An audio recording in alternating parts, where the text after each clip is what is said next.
안녕하세요. 12월 22일 아침 말씀 시간에 나온 성도 여러분 환영합니다. 오늘 말씀은 빌립보서 1장 12절부터 2장 4절까지 말씀입니다.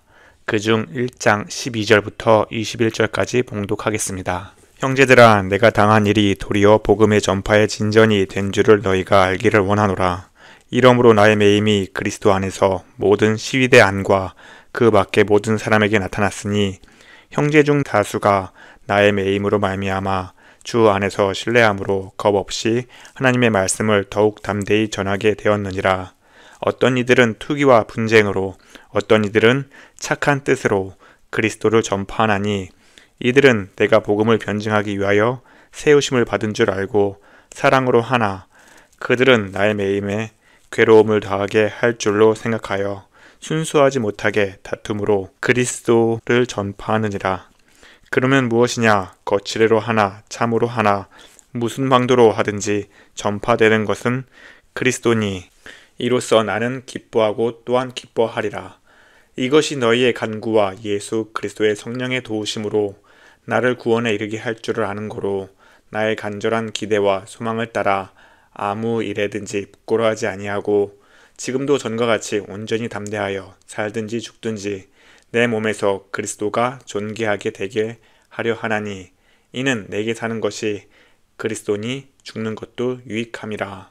아멘. 자수성가한 사람들의 자서전을 읽어보면 젊은 시절에 힘들고 어렵고 가난한 환경 속에서 성장했던 이야기를 심심치 않게 볼 수 있습니다. 그들은 비록 앞이 캄캄한 어두운 상황 속에서 있었지만 환경을 탓하거나 주어진 일을 포기하는 것이 아니라 자신이 추구하고 이루고자 하는 그 꿈을 향해 성실히 노력하고 최선을 다하며 살았기에 결국에는 현재의 자리에 이르렀다고 말을 합니다.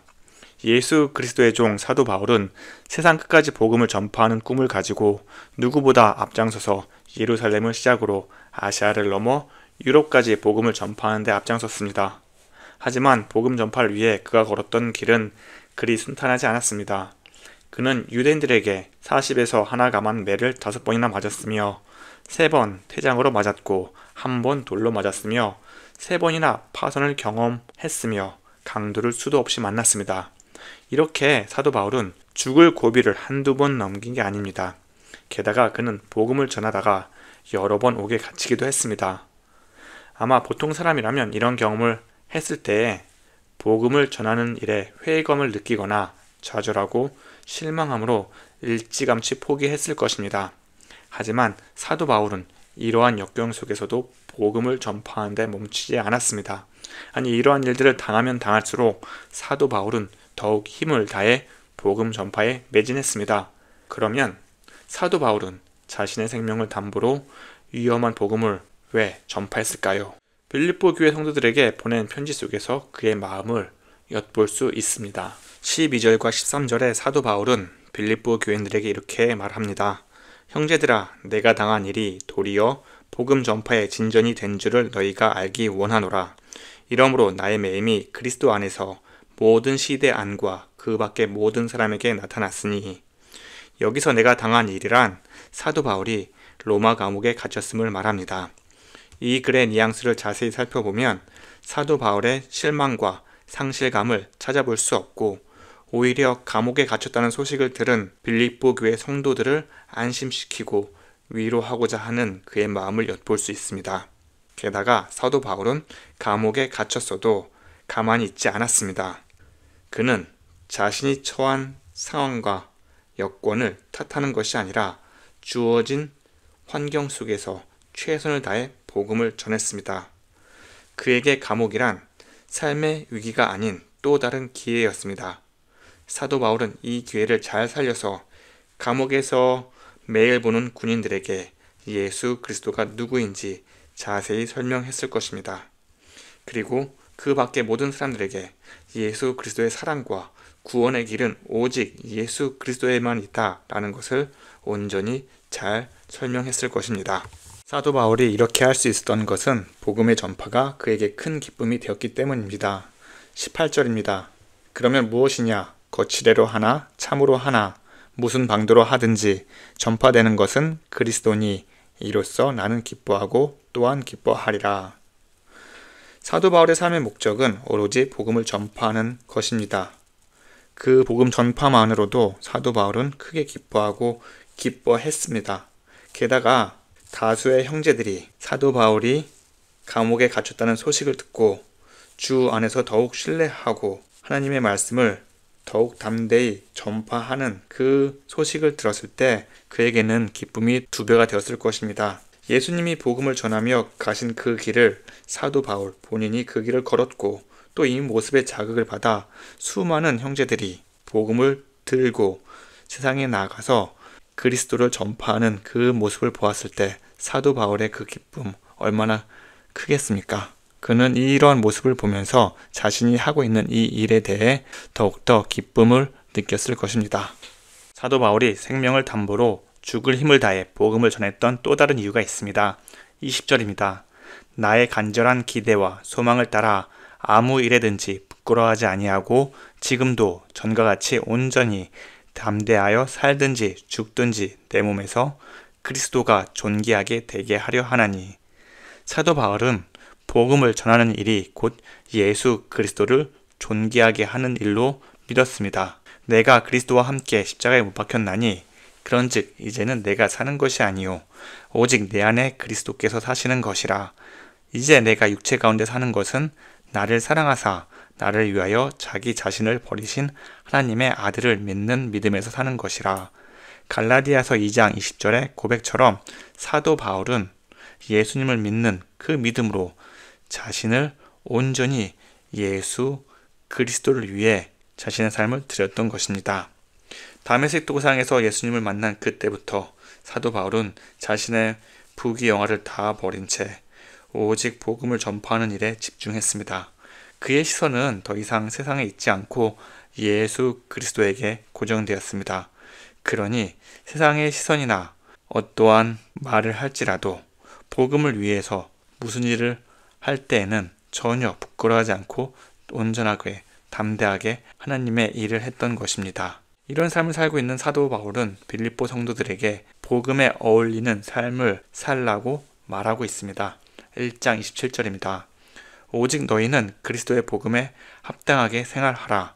이는 내가 너에게 가보나 떠나 있으나 너희가 한 마음으로 서서 한 뜻으로 복음의 신앙을 위하여 협력하는 것과. 사도 바울은 그리스도의 복음에 합당하게 생활하라고 말을 하고 있습니다. 생활하라 라는 이 단어의 원어적 의미는 폴리테스, 즉 시민이란 단어에서 파생되었습니다. 빌립보 교회 성도들이 로마의 시민으로 권리와 특전과 의무와 책임을 다하며 사는 것처럼 그리스도의 복음에 합당한 의무와 책임을 다하며 살도록 사도 바울은 권면하고 있는 것입니다. 분명 이렇게 사는 것은 빌립보 교회 성도들에게 큰 위협과 도전이 될 수도 있습니다. 때에 따라서는 사도 바울이 겪은 고난과 어려움을 동일하게 겪을 수도 있습니다. 그래서 사도 바울은 이렇게 말합니다. 27절 하반절입니다.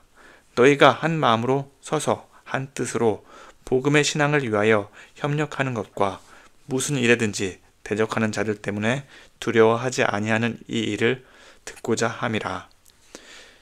너희가 한 마음으로 서서, 여기서 말하는 서서, 서다의 단어는 군사적인 의미가 포함되어 있습니다.